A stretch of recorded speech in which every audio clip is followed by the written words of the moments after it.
중앙일보와 한국일보로 살펴보는 한 주간의 한인사회 소식입니다. 먼저 중앙일보부터 살펴보겠습니다. 뉴욕시가 앞으로 연소득 4만 달러 이하 가정을 위한 서민 아파트 확충과 노인 렌트 지원을 추진합니다.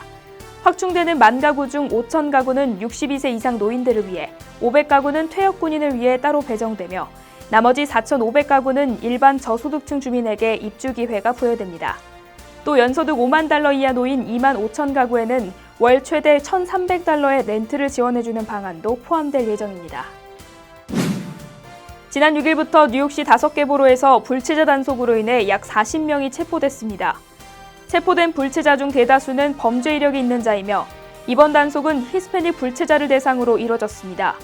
하지만 이번 단속이 한인과 이민사회 전체로 확대될 수 있다는 우려가 나오고 있어 반이민 정책에 대한 반대는 더 커지고 있는 상황입니다. 전국적으로 실시된 단속으로 이민자 커뮤니티의 반발이 커지고 있는 가운데 국토안보부가 진화에 나섰습니다.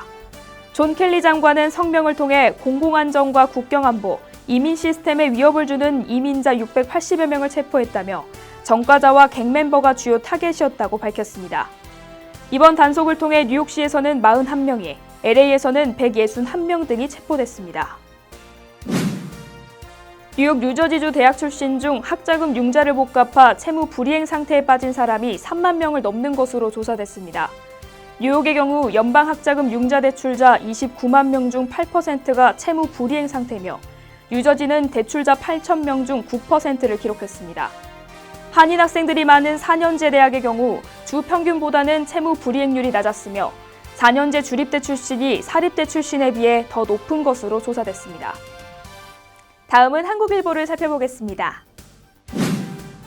뉴저지의 20대 한인 남성이 50대 남성을 흉기로 찔러 살해한 혐의로 체포됐습니다. 지난 8일 패터슨 길거리에서 프랭크 에드윈이 칼에 수차례 찔려 숨진 채 발견됐으며 경찰은 용의자 워너방을 붙잡았습니다. 방 씨의 살해 동기에 대해서는 아직 밝혀지지 않은 상태입니다. 뉴욕 나눔의 집과 재외한인구조단이 재외한인구조에 관한 업무 협약을 체결했습니다. 뉴욕 나눔의 집 박성원 대표는 이번 협약식을 계기로 한인 노숙자들의 열악한 환경이 조금이라도 개선되길 바란다며 더 많은 노숙자들이 고국에 돌아갈 수 있도록 돕겠다고 말했습니다.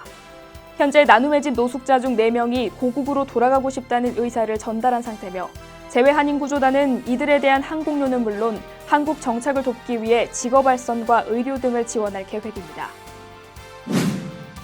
이민자 추방 공포가 확산되고 있는 가운데 연방국토안보부는 급습작전 사실을 시인하면서도 통상적인 추방 대상 이민자 검거 작전이었을 뿐이라는 입장을 밝히고 있습니다. 트럼프 대통령이 발동한 반이민 행정명령이 전과자뿐 아니라 범죄 전과가 없는 미입국자까지 추방 대상으로 포함시키고 있어 올 것이 왔다는 의구심을 떨치지 못하고 있는 상황입니다. 지난 13일 최대 시속 60마일에 달하는 강풍이 뉴욕과 뉴저지주 일대를 강타하면서 고층 건물 유리창이 깨지고 가로수가 쓰러지는 등 피해가 속출했습니다. 맨하탄 힐튼 호텔에서는 고층 유리창 일부가 떨어지기도 했으며 뉴로셀과 할렘, 뉴헤븐 등에서는 가로수가 쓰러져 부상자가 발생하기도 했습니다. 롱아일랜드 레일로드와 항공기는 운항이 잠시 중단되기도 했지만 인명피해는 없는 것으로 알려졌습니다.